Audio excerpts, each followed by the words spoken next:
mahigit 122 milyong casualty at patuloy pang nadadagdagan, dumudugo ang Russia sa bawat pulgada sa Ukraine, pero hindi ito titigil sa paglusob. Sa 2026 asahan ang mas maraming opensiba, kamatayan, at pagkawasak sa Russia.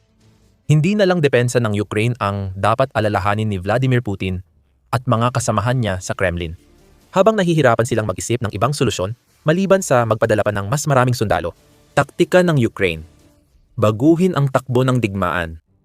Hindi mapipigilan ni Putin ang paparating dahil sa isang simpleng dahilan. Aatake na ang Ukraine. Ayon kay Oleksandr Syrskyi, Commander-in-Chief ng Sandatahang Lakas ng Ukraine, panahon na para malakas na tirahin ng Ukraine ang Russia dahil hindi titigil ang Russia sa digmaang sinimulan ni Putin. Pareho pa rin ang direksyon para sa opensiba. Nagbabago lang ang oras, dami ng kagamitan, at tao.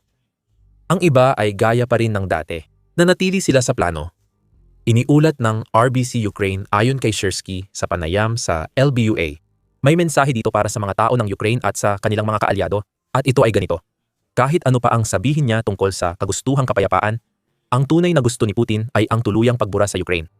Maaaring hindi magtagumpay ang opensiba ng Russia ayon sa inaasahan ni Putin, kahit hindi magbago ng estratehiya ang Ukraine. Ipaliwanag namin ito mamaya sa video. Balikan natin ang sinabi ni Syrskyi.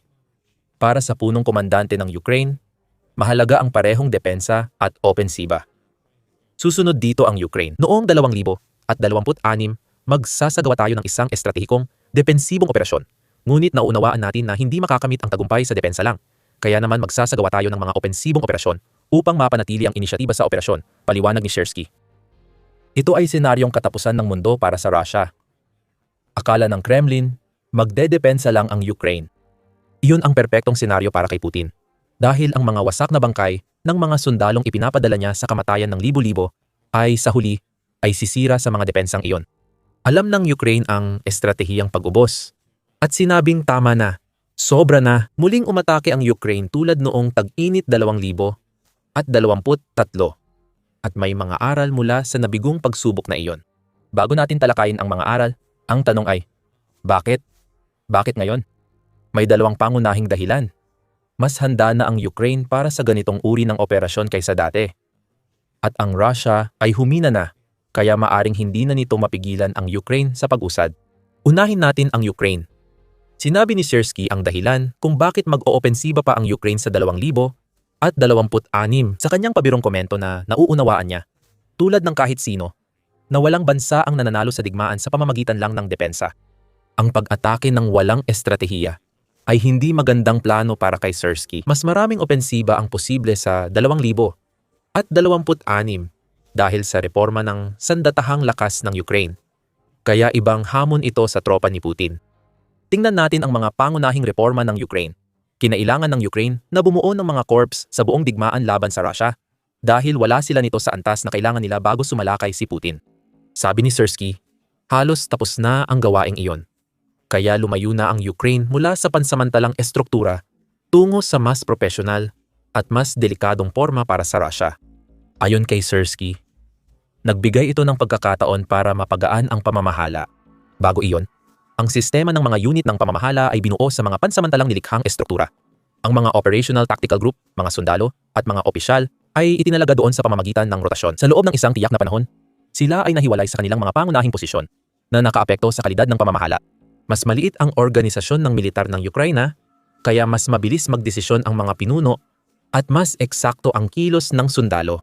Particular na binanggit ni Syrskyi na ang mga permanenteng commander ng corps ngayon ay may kanya-kanyang bilang ng mga brigada na nasa ilalim ng kanilang pamumuno. At lahat ng ito ay gumagalaw sa ilalim ng kontrol ng commander. Ayon sa Commander-in-Chief ng Sandatahang Lakas ng Ukraine, ang istrukturang pagbabagong ito ay magdudulot ng mas mahusay na deployment at suporta at maaaring mapaminsala para sa Rusya. May tatapusin pa dahil lilipat pa lang ang mga brigada sa bagong departamento habang nag-uusap tayo. Pero ayon kay Syrskyi, plano ng Ukraine na mailagay ang mga huling bahagi ng organizational puzzle na ito ngayong taon. Ang nakita natin sa Ukraine nitong mga nakaraang buwan ay nagpapakita kung ano ang ibig sabihin ng mga reformang ito. Mula sa pananaw ng opensiba, nabanggit natin ang nabigong kontra-opensiba ng Ukraine noong tag-init ng 2023. Susuriin pa natin ang mga pagkakamali sa operasyong iyon na sinuri ni Sersky at kanyang koponan. Ngunit, hindi ito nababalita sa mga pangunahing outlet nitong huling bahagi ng 2025. Ginamit ng Ukraine ang mga buwang iyon sa maliliit na kontra-atake na bumawi sa tagumpay ng Rusya. Dadalin namin kayo sa Pokrovsk, Donetsk Oblast, Donbas, para sa karamihan ng 2025. Sinubukan ng mga puwersa ng Rusya na palibutan ang Pokrovsk, nasakop ang mga pamayanan sa paligid ng lungsod, at nagsimulang magpasok ng mga sundalo ang Rusya mismo sa Pokrovsk bilang pagsisikap na magtatag ng mga posisyon kung saan maaari silang magsimula ng opensiba mula sa iba't ibang panig laban sa lungsod. Hindi pa napapaalis ng Ukraine ang Rusya mula sa Pokrovsk. Malayo pa rito. Dahil bawat pulgada ng lungsod na winasak ng digmaan ay patuloy pa ring pinaglalabanan sa ngayon. Pero ang ginawa ng Ukraine ay magsagawa ng sunod-sunod na kontra-atake na labis na nagpabagal sa pag-usad ng mga Ruso kaya hindi nila naabot ang mga layunin ni Putin. Una, binalak kunin ang Pokrovsk ngayong tag-init at kalagitnaan ng Nobyembre, ngunit nananatili pa rin itong nakatayo. At malaking bahagi ng dahilan kung bakit ay iyon. Sa huling bahagi ng 2025, isinagawa ng Ukraine ang maaaring maging prototype na version ng balak nitong gawin sa 2026. Si Sersky ang nag-ulat ng sunod-sunod na kontra-opensiba sa Dobropilya. Ang lungsod na iyon sa Pokrovsk, Donetsk Oblast, ay naging sentro ng mga kontra-atake ng Ukraine mula Agosto hanggang Oktubre 2025. Doon, ginamit ng Ukraine ang pagkakataon para mapalaya ang malaking bahagi ng teritoryo. Hinati ng unit natin ang pagsalakay ng kalaban, nagtipon at napalaya ang 430 km sa hilaga ng Pokrovsk. Umabot sa mahigit 13,000 ang nasawi at nasugatan sa panig ng Russia ayon kay Sersky tungkol sa mga kontra-opensiba na iyon. Noong ikalawang kalahati ng 2025, nakita natin ang simula ng bagong estratehiya. Handa na ang Ukraine sumunod sa estratehiyang iyon dahil sa isang dahilan. Epektibo ito habang naghahanda ang Ukraine para sa bagong pamamaraan sa 2026 na pinagsasama ang depensa at bagong opensiba. Alanganin ang Russia. Babalik tayo sa pangalawang dahilan ng pagbabago ng pamamaraan ng Ukraine na nabanggit din natin kanina sa video. Marami sa mga teritoryong nasakop ng Russia noong 2025 ay handa ng palayain sa 2026. Ilan ang dahilan? Nagsimula sa kaunti lang ang nakamit ng Russia dahil sa malaking pagkawala ng sundalo sa Donetsk Oblast noong Enero 17 nagsulat sina Grace Maps at Katerina Stepanenko ng artikulo para sa The New York Post tungkol dito. Sabi ni Mark Rutte, Secretary General ng NATO, umaabot sa 20,000 hanggang 25,000 ang namamatay sa puwersa ni Putin bawat buwan para makuha ang kaunting progreso nila sa Ukraine. Noong Disyembre, sinabi ni Pangulong Volodymyr Zelensky ng Ukraine na umaabot sa 3,000 at 1,000 sundalong Ruso ang namamatay kada buwan. Namamatay, hindi nasusugatan. May mga sugatang sundalo pang dapat isama sa bilang ng namatay at ipapaliwanag namin bakit. Malaking problema ito para sa Russia kahit tama ang alinmang bilang. Ang 20,000 kada buwan ay labis nang nakakasama sa Russia sa operasyon at pananaw ng publiko. Ayon sa Britannica, tinatayang 15,000 sundalong Soviet Union ang namatay sa halos 10 taong labanan na nauwi sa kabiguan. Ngayon, si Putin sa Russia ay nagbubuwis ng mahigit 5,000 buhay kada buwan. Mas mataas pa kaysa noong nakaraang digmaan. Maaaring hinahayaan niyang mamatay ang doble ng sundalong Ruso kaysa sa namatay sa Afghanistan, buwan-buwan sa Ukraine dahil sa mga drone. Kung tama ang numero ni Zelensky, bakit niya ginagawa ito para sa kakaunti lang? Ayon kina Maps at Stepanenko, ang mga tagumpay ay katumbas lang ng isa kay M2 o 0.386 Mi2 kada 73 nasawi sa 2025. Kagaya pa rin ito ng casualty to territory capture rate ng Russia noon. Pero ngayon ay may malaking pinagkaiba. Nagawa ng Russia na palitan ang malaking pagkalugi sa pamamagitan ng malawakang recruitment at mataas na bayad sa mga sundalo. Para sa Kremlin, na iharap sa depensa ng Ukraine ngayon, hindi na ganoon kadali. Hindi sapat ang bilis ng recruitment ng Russia para mapalitan ang kanilang mga sundalo at nagsisimula ng humina ang kanilang militar sa Ukraine. Mas posible na ngayon ang mga counter-offensive na binanggit ni Sersky. Nagsimula ang problema sa recruitment ng Russia noong 2025 ayon kina Maps at Stepanenko. Ayon sa dalawa, hirap ang Russia mag-recruit para mapunan ang kakulangan ng sundalo. Nag-recruit ang Russia ng 406,000 katao noong 2025 ayon sa Kremlin, habang tinatayang higit 410,000 ang nasawi ayon sa Ukraine noong nakaraang taon. May kakulangan na 4,000 sundalo kada taon, pero hindi pa nito lubos na ipinapakita ang buong kwento dahil sa mga kontra-atake ng Ukraine na nagsimula talagang magbago sa ikalawang kalahati ng 2025. Ayon sa Kiev Post, humihina na ang kampanya ng Russia sa pagre-recruit dahil sa mataas na casualty rate at bumababang recruitment pagdating ng Oktubre 2025. Kahit may record na bonus para sa mga handang sumugal para sa kapalpakan ni Putin sa pananakop, ayon sa ulat. Sinabi ng Russian recruiter na nakapagpalista na ang lahat ng gustong kumita mula sa digmaan. At malaking problema iyon para sa Kremlin pagpasok ng 2026 kung ang pangakong bonus na umaabot sa 39,000 at $300 kasama ng patuloy na tumataas na bayad ay hindi pa rin sapat para kumbinsihin ang mga tao sa Russia na sumali sa digmaan. Mapipilitan si Putin magdesisyong magmobilisa na matagal niyang iniiwasan. Isa itong desisyon na maaaring kailanganin niyang gawin. At ito ay maaaring maging sobrang hindi popular na ito ang magbibigay ng huling dagok sa mga ambisyon ni Putin sa Ukraine. Noong Enero 8, iniulat ng Al Jazeera ang kalagayan ng pagre-recruit sa Russia. Sa ngayon, mataas pa rin ang mga bilang. Plano ng Russia na kumuha ng 34,000 at 83 sundalo kada buwan sa 2026, ngunit baka hindi ito sapat. Ayon kina Zelensky at Shersky, nasa 33,000-35,000 ang kumpirmadong pagkalugi ng Russia noong Disyembre batay sa video. Ang nakikita natin dito ay ang antas ng pagkamatay sa militar ng Russia ay napakataas na hindi kayang magpalit ng mga bagong sundalo ng Kremlin ng sapat na mabilis. Dahil sa estratehiya ng Ukraine, nagkaroon ng pagguho at paghahanda para sa atake ng Ukraine sa 2026 ayon kay Shersky. Kahit sapat ang pera para hikayatin ang mga sundalo na kailangan ng Russia sa digmaan, may ilang problema rin ang Kremlin sa aspetong iyan. Posibleng sa 2026 tuluyang bumigay ang lahat. Ipinapakita sa mga mapa ni Stepanenko ang epekto ng malalayong pag-atake ng Ukraine sa oil refinery at infrastruktura ng enerhiya ng Rusya sa kanilang ekonomiya. Sabi nila, halos 10% ng refining ng Rusya ay huminto noong Nobyembre 2025. Noong Disyembre, may hindi bababa sa 24 na pag-atake sa asset at infrastruktura ng langis ng Rusya. Pinakamataas sa kasaysayan. Ngunit malamang ay di magtatagal ang record na ito dahil sa tuloy-tuloy at mapaminsalang mga pag-atake ng drone at long-range missile ng Ukraine. Nagsisimula ng maramdaman ng Rusya ang sakit mula sa mga pag-ataking ito. Batay sa TVP World, noong Enero 16 bumagsak ng 24% ang kita ng Rusya sa langis at gas noong 2025 kumpara sa nakaraang taon. Mas mababa rin ang mga bayad na iyon kumpara sa 11.055 bilyong tinatayang kita ng Kremlin, na mas mababa rin kaysa sa orihinal na 1.378 bilyong tinaya ng gobyerno ng Rusya. Noong 2025,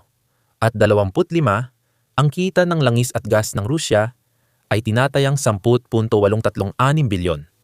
Mas mababa ito ng $2 bilyong sa bagong pagtataya at higit $30 bilyong sa inaasahan ng Rusya noong simula ng 2025.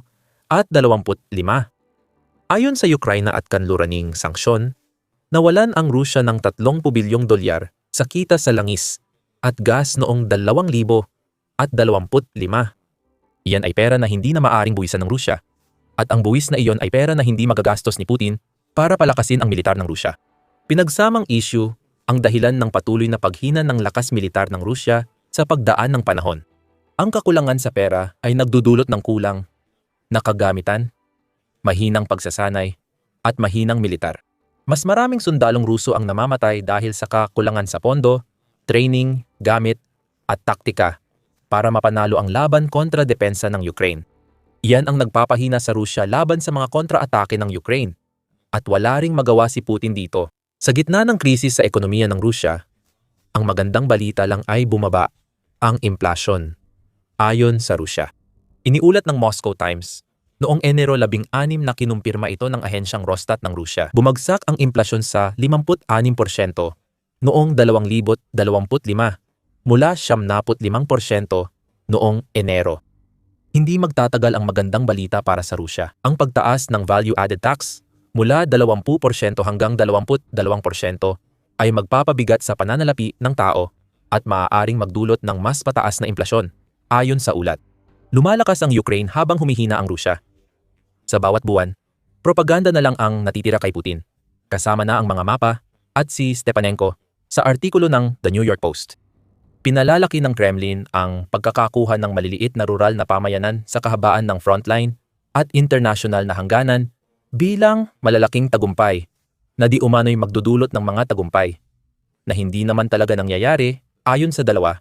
Dagdag pa nila, ang Rusya ay gumagamit ng mapanlinlang na pagtataas ng watawat, pagsalakay sa hangganan, at demonstratibong pagpupulong ng mga opisyal militar para suportahan ang mga kasinungalingan.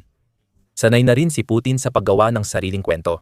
Kahit siya, di niya kayang kontrahin ang mga numerong nagpakita ng posibleng matinding pinsala sa Rusya sa 2026. Iyan ay kung maiiwasan ng Ukranya ang mga pangunahing pagkakamaling nagawa nito ilang taon na ang nakalipas. Nang inilunsad ito, inaasahang mababawi nila ang malaking bahagi ng Donbas mula Rusya. Nabanggit namin kanina sa video ang kontraopensiba at ilang aral na natutunan ni Syrskyi at ng sandatahang lakas ng Ukranya mula sa nabigong pagtatangkang itaboy ang Rusya. Gagamitin ang mga iyon sa operasyon sa 2026. Pangunahing aral, huwag labis-labisan ng sarili. Ayon sa Reuters, noong Disyembre 2023, sinuri nila ang mga dahilan ng mabagal na kontra-opensiba ng Ukraine at nabanggit na sinubukan ng Ukraine lampasan ang kakayahan nito. Saklaw ng kontra-opensiba ang masyadong malaking bahagi ng mga linya ng harapan. Ayon sa ulat, ang sentro nito ay Zaporizhia, na dating inisip ng mga analista na pinakamadaling ruta para hatiin ang mga sinakop ng Russia sa Ukraine. Isang 80 kilometro o 50 milyang linya ng labanan ang dapat sanay magmumula sa Orokhiv, dadaan sa Tokmak at aabot sa Melitopol.